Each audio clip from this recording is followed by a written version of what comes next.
आदाब नाज़रीन, मैं हूं आपका मेज़बान अब्दुल वाजिद और आप देख रहे हैं तस्नीम टीवी। चलिए दोस्तों, रुक करते हैं आज की ताज़ा तरीन खबरों की तरफ। साबिक मरकजी वजीर आरसीपी सिंह के जेडीयू छोड़ते ही बिहार का सियासी मंजरनामा पूरी तरह से बदल गया है। क्या रियासत में एनडीए की हुकूमत बनेगी या अजीम इत्तेहाद क़ियादत में जेडीयू की नई हुकूमत बनेगी? इसी दरमियान जेडीयू के कौमी सदर लालन सिंह ने कहा है कि वज़ीर आला नीतीश कुमार ने आरसीपी सिंह के पार्टी छोड़ने के बाद अरकान असेंबली की राय जानने के लिए मीटिंग बुलाई है।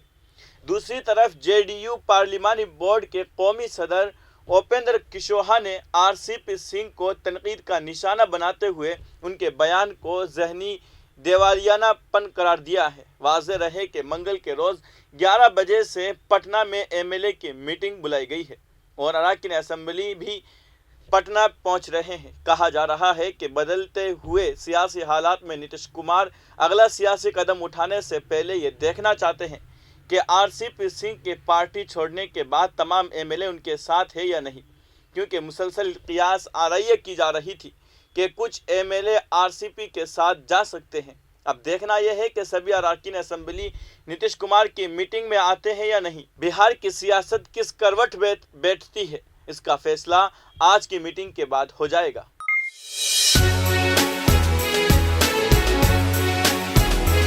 अब रुक करते हैं अगली खबर की तरफ। एक फेसबुक पोस्ट में राहुल गांधी ने कहा है कि तारीख का वो सफ़ा जिसे कभी फरामोश नहीं किया जा सकता।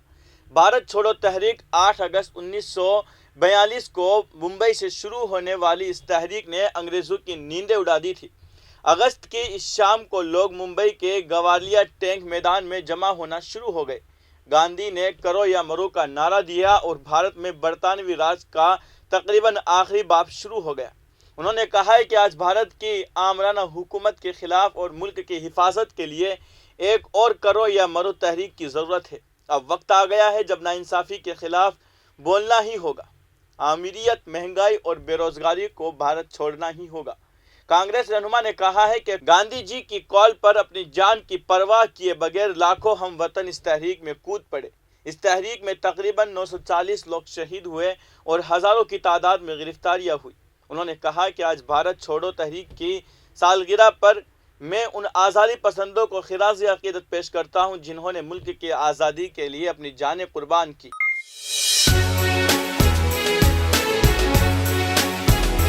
अब रुक करते हैं अगली खबर की तरफ। अमेरिकी रियासत न्यू मैक्सिको के शहर अल्बुकर्की में पुलिस ने शहरियों पर जोर दिया है कि अगर उनके पास हाल ही में हुए 4 अफराद के कत्ल के बारे में कोई भी इत्तला है तो उसे शेयर करे, क्योंकि पुलिस उन्हें मुसलमानों के खिलाफ नफरत अंगेज जराइम के तौर पर देख रही है। मीडिया रिपोर्ट के मुताबिक एक अलग पैगाम में Islamic centre of new Mexico के पीर के रोज़ अल्बुकर्की के मुसलमानों पर जोर दिया कि वो रात को अकेले चहलकदमी से गुरेज करें और इस बात को यकीनी बनाएं कि कोई उनका घरों तक पीछा तो नहीं कर रहा है। वहीं मकामी अखबार के मुताबिक इलाके में चौथे कत्ल के बाद लोग खौफजदा होने लगे हैं। चारों मकतूलीन मुसलमान थे। Islamic centre of new Mexico ने कम्युनिटी के नाम पैगाम में कहा है कि हम सब से गुजारिश करते हैं कि एहतियाती तदाबीर इख्तियार करें और अपने इर्द गिर्द के माहौल से आगाह रहे। बिलखुसूस इस बात को यकीनी बनाएं कि कोई आपका घर तक ताक़ुब नहीं कर रहा और रात को अकेले चलने से गुरेज करें। यह ख़ास तौर पर शहर के जुनूब मशरिकी हिस्से में रहने वाले हमारे अरकान के लिए अहम है, जहां ये हलाकतें हुई है।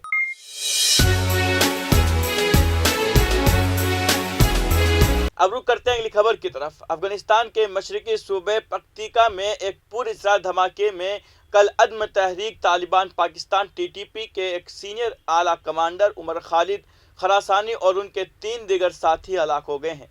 अफगान हुक्काम और मकामी ज़राए के मुताबिक इतवार को खरासानी समेत टीटीपी के सीनियर कमांडरों को ले जाने वाली गाड़ी को पुरअसरार धमाके खेज डिवाइस से निशाना बनाया गया। टीटीपी रहनुमा एक मीटिंग के लिए सूबे के ज़िला बरमल जा रहे थे कि उनकी गाड़ी बारूद सुरंग के जद में आ गई, जिसके नतीजे में गाड़ी में सवार तमाम अफराद हलाक हो गए। गाड़ी में उनके दामाद अली हसन मोहम्मद और 2 साबिक अहम कमांडर मुफ्ती हसन सवाती और हाफिज दौलत खान और कई भी उनके साथ थे। कबायली ज़िला محمد سے تعلق رکھنے والے عمر خالد خراسانی کو ٹی ٹی پی کا اعلیٰ کمانڈر سمجھا جاتا تھا۔ خراسانی تحریک طالبان پاکستان کے وہ واحد کمانڈر تھے جن کی موت یا گرفتاری میں مدد پر امریکی حکومت نے $30 لاکھ کا انعام مقرر کر رکھا تھا۔ ٹی ٹی پی کے مرکزی ترجمان محمد خراسانی نے میڈیا کو بھیجے گئے ایک پیغام میں عمر خالد خراسانی کی ہلاکت کی تصدیق کی ہے۔ قابل ذکر ہے کہ یہ واقعہ ایسے وقت میں پیش آیا جو یقینی طور پر ٹی ٹی پی اور پاکستان حکومت کے درمیان افغان طالبان کی ثلاثی میں ہونے والے امن مذاکرات کو نقصان پہنچا سکتا ہے۔ واضح رہے کہ چند روز قبل القاعدہ کے رہنما اینم الظواہری کو سی آئی اے نے افغانستان میں ڈرون حملے کے ذریعے نشانہ بنا کر ہلاک کر دیا تھا۔ اینم الظواہری نے القاعدہ کے بانی لیڈر اسامہ بن لادن کی ہلاکت کے بعد تنظیم کی کمان سنبھالی تھی۔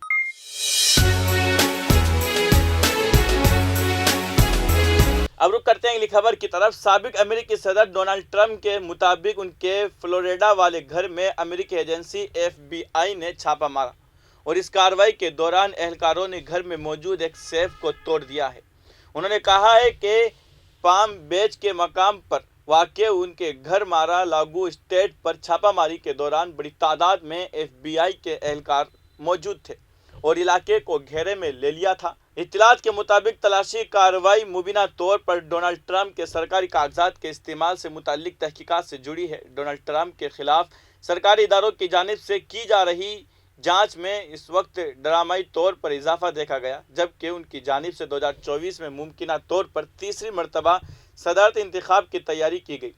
محکمہ انصاف نے اس کارروائی پر تبصرہ کرنے سے انکار کر دیا، جس کے بارے میں ٹرمپ نے ایک بیان میں کہا کہ ایف بی آئی ایجنٹوں کا ایک بڑا گروپ اس میں ملوث ہے۔ واشنگٹن میں ایف بی آئی کے ہیڈ کوارٹر اور میامی میں اس کی فیلڈ آفس دونوں نے تبصرہ کرنے سے انکار کر دیا۔ ٹرمپ نے مزید کہا کہ متعلقہ حکومتی اداروں کے ساتھ تعاون کرنے کے بعد میرے گھر پر غیر ضروری چھاپہ ماری کرنا مناسب نہیں ہے۔ چھاپے کے وقت ٹرمپ اسٹیٹ میں نہیں تھے۔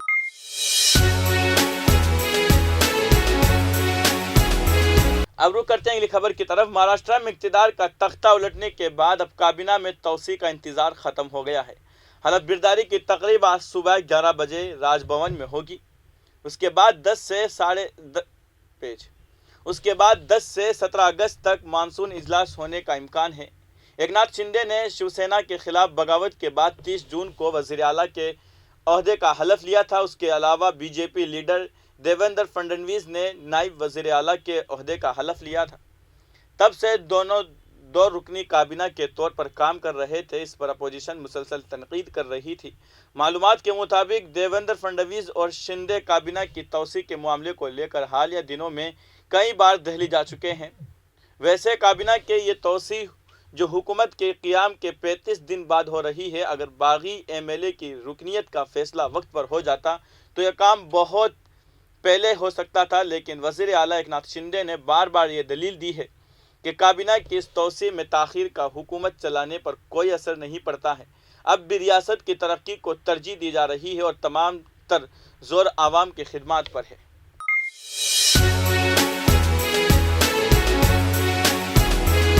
اب رخ کرتے ہیں اگلی خبر کی طرف۔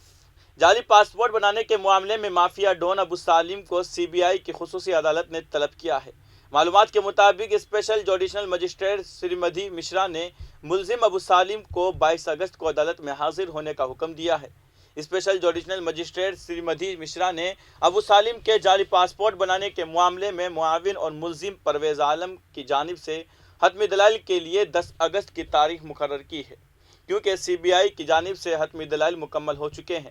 اب ملزم فریق کو عدالت میں دلائل دینا ہوگا۔ اسی دوران 4 اگست کو ابو سالم کے جعلی پاسپورٹ کیس میں دفاع کی جانب سے دلائل دیے جانے تھے۔ تاہم ابو سالم کے وکیل نے درخواست دی تھی جس میں کہا گیا تھا کہ دلائل ان کی موجودگی میں کیے جائیں۔ ابو سالم کو ممبئی جیل سے طلب کیا جائے، جس کے باعث عدالت نے درخواست منظور کر لی۔ اب عدالت نے ڈون ابو سالم کو 22 اگست کو طلب کر لیا ہے۔ فی الحال کی خبروں میں اتنا ہی۔ ملک اور غیر ملک کی تمام بڑی خبریں جاننے کے لیے دیکھتے رہیے تسنیم ٹی وی۔ آپ کے میزبان عبدالواجد کے ساتھ اللہ حافظ۔